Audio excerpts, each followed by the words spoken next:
आणि आता पाहणार आहोत 10 वाजताच्या 25 मोठ्या बातम्या। भाजप राहुल गांधींना धमकावण्याचं काम करत आहे। काँग्रेस नेते नाना पटोले यांचा आरोप। पोलीस महासंचालक काय करतायत त्यांनी उत्तर द्यावं। मुंबईमध्ये संजय गायकवाड आणि अनिल बोंडे यांच्या विरोधामध्ये काँग्रेसचं आंदोलन। पोलिसांकडून आंदोलकांची धरपकड। राहुल गांधींवरील भाजप नेत्यांच्या विधानाविरोधात आंदोलन। 26 सप्टेंबरला छत्रपती संभाजीनगरमध्ये परिवर्तन महाशक्तीचा मेळावा होणार। स्वाभिमानीचे नेते राजू शेट्टी यांची माहिती। आरोग्यमंत्री तानाजी सावंतांचे पुतणे अनिल सावंत पवार गटामध्ये प्रवेश करणार। 5 किंवा 6 ऑक्टोबरला पक्षप्रवेश होणार, सूत्रांची माहिती।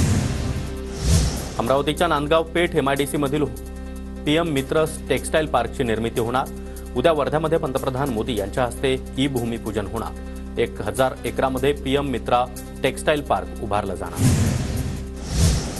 10 दिवसांमध्ये सिडकोची लॉटरी काढणार। 40,000 घरं बांधण्यासाठी प्रयत्नशील। सिडकोच्या अध्यक्षपदाचा पदभार स्वीकारताच संजय शिरसाट यांची घोषणा।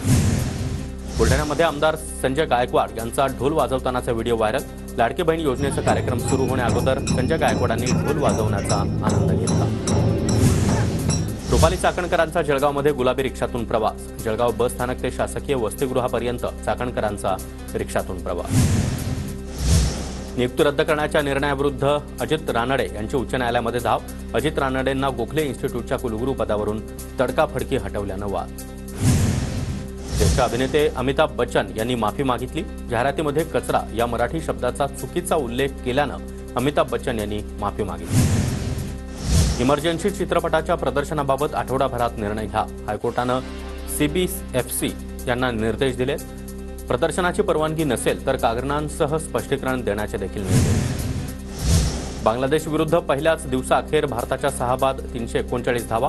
अश्विनचं शतक तर जडेजा आणि यशस्वी जयस्वालची अर्धशतकी खेळी।